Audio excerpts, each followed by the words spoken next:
आप सभी का हमारे YouTube चैनल मिथ कहानी में स्वागत है।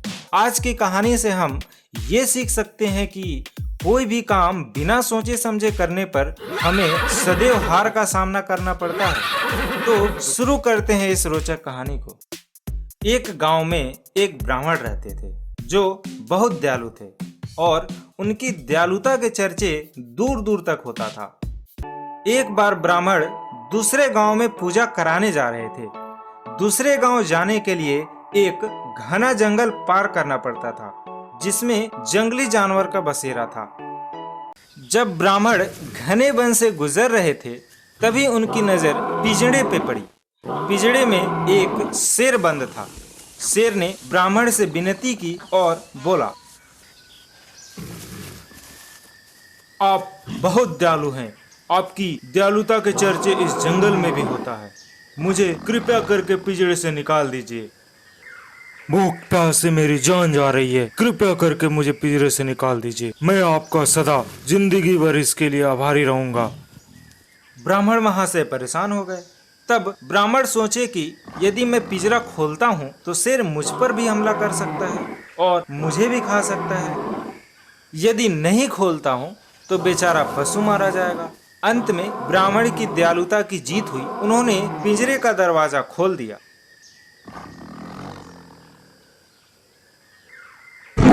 शेर बाहर आते ही गरज कर बोला, मूर्ख ब्राह्मण, तूने गलती की है। इसकी सजा तू अवश्य भुगतेगा। मैं तुझे ही सबसे पहले अपना शिकार बनाऊंगा।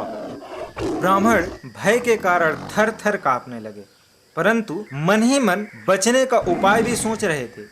जैसे ही शेर ने झपट्टा मारने की कोशिश की, ब्राह्मण ने हिम्मत बटोरकर कांपते स्वर में बोले, खाने से पहले मुझको 4 लोगों से सलाह लेनी है। यदि वे कहें कि यही न्याय है तो मैं स्वयं अपना गला काटकर आपके सामने रख दूंगा। चूंकि जंगल घना था और जंगली जानवर के भय से कोई भी व्यक्ति उस जंगल में आता जाता नहीं था, तब 4 वन्य प्राणी से राय लेने का निश्चय हुआ।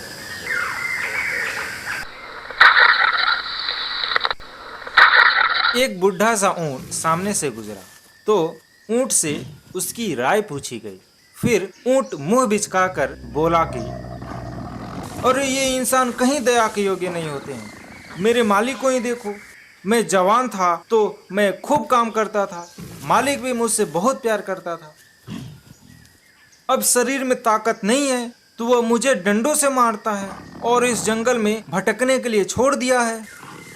शेर की आंखें खुशी से चमकने लगी, किंतु अभी 3 जज की सलाह और लेनी थी। पास में ही बरगद का विशाल वृक्ष था।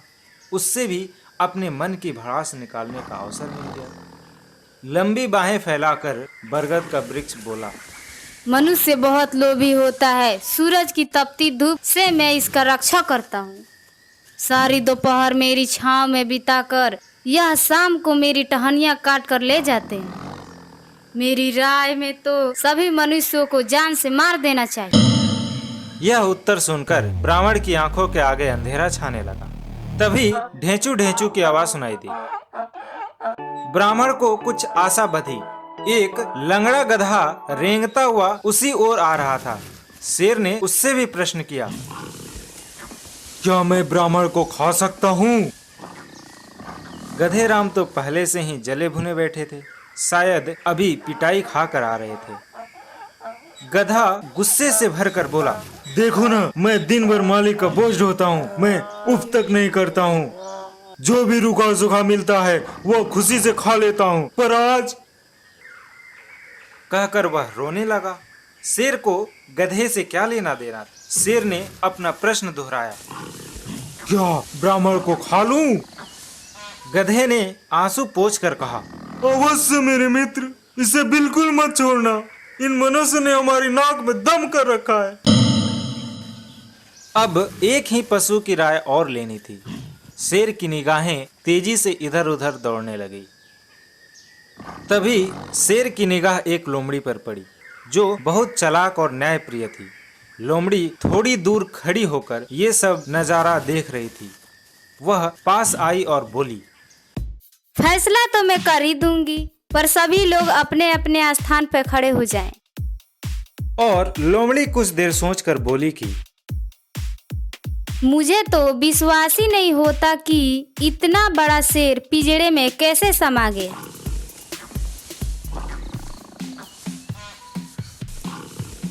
शेर ने जोश में आकर छलांग लगाई और पिंजरे में जा पहुंचा। लोमड़ी ने झट से दरवाजा बंद कर दिया और ब्राह्मण से बोली कि आप अपने घर जाइए और जंगली पशुओं से बचकर रहिए। जंगली पशु किसी के सगे नहीं होते। शेर की इसी हरकतों से तंग आकर ही इसे पिंजरे में बंद किया गया है। आगे से बिना सोचे समझे कोई काम मत करिएगा। ऐसा कहकर लोमड़ी जंगल में लौट गई। दुष्ट शेर ने पिंजरे में ही भूखे प्यासे दम तोड़ दिया। उसे अपने किए की सजा मिल गई। तो साथियों, हमें अच्छे और बुरे में अंतर करने आना चाहिए, वरना हम ऐसे ही मुसीबत में फंस सकते हैं।